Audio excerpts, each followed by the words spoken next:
Imagine walking through Reagan International Airport in Washington, D.C., host to more than 60,000 people each day. Right in the middle of the concourse, hundreds of people walk by, curiously looking and staring at a certain group. This group sits in a circle on the floor, similar to a preschool class. They are as loud as possible, but then suddenly they fall into silence. For this group, intensity is at its peak. The group starts tapping their hands to their knees, clapping, flaunting their tongues at one another, and making the deepest and loudest sounds possible. To the hundreds of people going about their business in Reagan, this looks like some sort of ancient ceremony from a tribe. But for the guy sitting in the circle, it's just regular life with STA Model UN. What I just described is part of a game called silent football. Trust me, it only gets stranger. In a nutshell, players sit around in a circle, pretending to have an imaginary ball. The players attempt to pass the ball to each other through tapping left and right with their hands, among other things. When a person fails or drops the pass, the round ends, and the person receives a strike. All the players address the leader in a very formal way. There is no laughing, talking, or smiling. Rules are enforced very harshly. When I joined Model UN during my junior year, I was amazed by this game, or more so, what exactly was going on. How could so many guys I looked up to be doing something so stupid, so different? But as I came to play, and in turn lose at this game more, I realized that something special was really going on. This game was an incredible vehicle in which one could learn how to live their life to the fullest, especially as a cadet.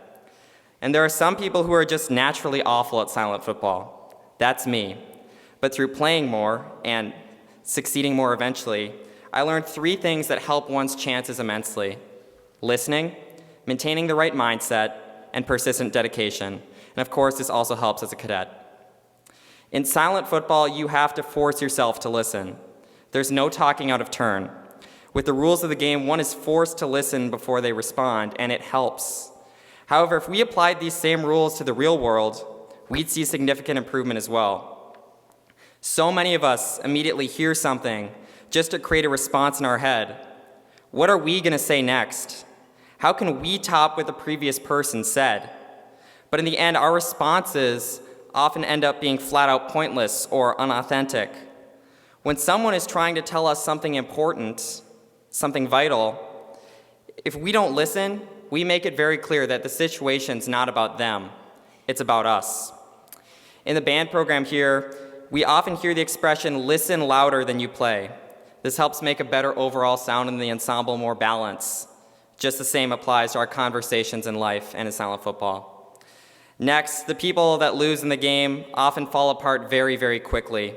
Their mindset immediately becomes pessimistic, and their mistakes pile up. Everybody has probably heard that hard work beats talent when talent doesn't work hard. And in my opinion, that's not quite accurate. Effort's important, don't get me wrong. But when we work hard and possibly hate doing something at the same time, we aren't going to do our best. It's more like hard work and right mindset make one a true competitor against every challenge. In silent football, you have to have the right mindset to say, I'm doing well, let's keep going. Mindset matters in everything we do. It's critical to fix our mindset. For example, most runners, including myself, dislike or have a hard time running a 5K race. It's an incredibly hard 19 to 20 minutes, there's no break, and it's a lot of pressure. Of course, you have to give everything you have. The key is giving everything you have while maintaining an optimistic mindset. That little piece will give the runner the extra boost they need to pass those 2 or 3 people, to get those extra points. In our lives, that little switch in the back of our head can give us the boost we need whenever we face a challenge. Think about what you hate doing and flip the switch when you do that next time, and you'll see a difference. It will go better. To my final point, in silent football, if you want to win, you have to desire to win. Dedication is imperative, but dedication is imperative everywhere. Here within these 4 walls at STA, dedicate yourself to something specific.